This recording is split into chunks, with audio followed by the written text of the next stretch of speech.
Good morning students. आज हमारी next poem है वंस अपॉन ए टाइम और इसके पोइट का नाम है Gabriel Okara. Once upon a time में पोइट ये कहना चाहता है कि पुराने टाइम में लोग विश्वसनीय होते थे, दिल से प्यार करने वाले होते थे, लेकिन आज का मनुष्य केवल पाखंड करता है और आर्टिफिशियल जीवन जीता है। उसकी हंसी भी आर्टिफिशियल होती है। तो कवि अपने बेटे को कह रहा है, once upon a time son, बेटे एक समय ऐसा था, they used to laugh with their hearts and laugh with their eyes. They मतलब पीपल, लोग। कि एक समय ऐसा था कि जब लोग अपने दिल से हंसते थे और अपनी आंखों से हंसते थे, यानी कि दिल खोल कर हंसते थे। उनकी जो प्रसन्नता थी, उनकी आंखें भी उस प्रसन्नता से चमकती हुई दिखाई देती थी। But now they only laugh with there teeth, लेकिन आज वो केवल अपने दांतों से हंसते हैं, यानी कि केवल आर्टिफिशियल हंसी हंसते हैं। While their eyes flow cold eyes search behind my shadow, जबकि उनकी आंखें बर्फ की तरह ठंडी, यानी कि भावना से रहित होती हैं। उन आंखों में कोई भावना दिखाई नहीं देती। There was a time indeed they used to shake hands with their hearts, but that has gone, son. एक टाइम था जब वो लोगों के साथ हाथ मिलाते थे, मिलते थे तो दिल से मिलते थे, लेकिन वो सब खत्म हो चुका है, सब कुछ बदल गया है। Now they shake hand without hearts while their left hand search my empty pockets. और अब ऐसा है कि लोग जब एक दूसरे से हाथ मिलाते हैं, दिल से नहीं, उनके दिल में खुशी नहीं होती, बल्कि एक हाथ से वो दूसरे के हाथ को मिलाते हैं और दूसरे हाथ से उस व्यक्ति की जेब काटने की कोशिश करते हैं, अर्थात उसको धोखा देते हैं। Feel at home come again, they say when I come again and feel at home. और कोई टाइम ऐसा होता था कि जब लोग दूसरों के लिए मेहमान नवाजी बड़े दिल से करते थे और कहीं जाकर भी फील एट होम, यानी कि घर के जैसा ही महसूस होता था। जैसे अपने घर में हम लोग महसूस करते हैं, वैसे ही महसूस होता था। और वो कहते थे, एक बार जाने के बाद, मेहमान के जाने के बाद वो कहते थे दोबारा आना, उनके घर को अपना घर समझना। लेकिन आज क्या है? When I come again and feel at home once twice, there will be no thrice. आज यदि एक बार किसी के घर में जाएं, दूसरी बार या तीसरी बार आएं, तो वहां कभी भी उसका वेलकम नहीं किया जाता। For then I find doors shut on me.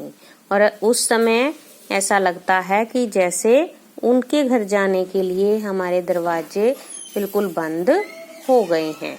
इसका अर्थ है कि कवि ये कहना चाहता है कि लोगों का अपने मेहमानों के लिए जो दिल है वो परिवर्तित हो गया है, उनके प्रति जो व्यवहार है वो बदल गया है। So I have learn many things son, इसलिए मैंने बहुत सी चीजें सीखी हैं। I have learned to wear many faces like dresses, home face, office face, street face, host face. इसलिए बेटा मैंने कई तरह के चेहरे ओढ़ने सीख लिए हैं। कई तरह के चेहरे, जैसे कि हम टाइम के अकॉर्डिंग ड्रेस बदलते हैं। जैसे हमें कहीं पे जाना है, ऑफिस जाना है, ऑफिस की ड्रेस है, पार्टी में जाना है, पार्टी की ड्रेस है, घर में रहना है, घर की ड्रेस है।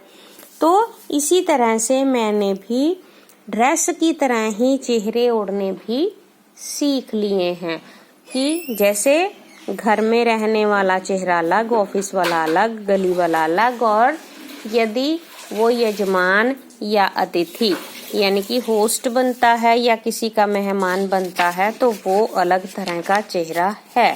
कॉकटेल फेस, जैसे कॉकटेल पार्टी में जाते हैं उस तरह का चेहरा, with all there confirming smiles, और जिनकी मुस्कुराहट जो है वो एक निश्चित होती है, like a fixed portrait smile, जैसे कि एक तस्वीर में व्यक्ति की मुस्कुराहट स्थिर होती है, उसको बदला नहीं जा सकता, वैसे ही हर जगह पर जाने के लिए केवल उसने हंसना सीख लिया है, मुस्कुराहट जो फिक्स होती है।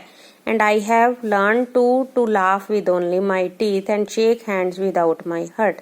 और मैंने सीख लिया है कि कैसे बिना खुश हुए भी हंसना है और बिना दिल हुए भी दूसरों के साथ हाथ मिलाना है।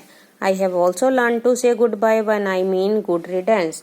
और मैंने ये भी सीख लिया है किसी व्यक्ति को गुड बाय कहना कि जब मेरा मतलब होता है कि तुमसे मिलकर खुशी हुई।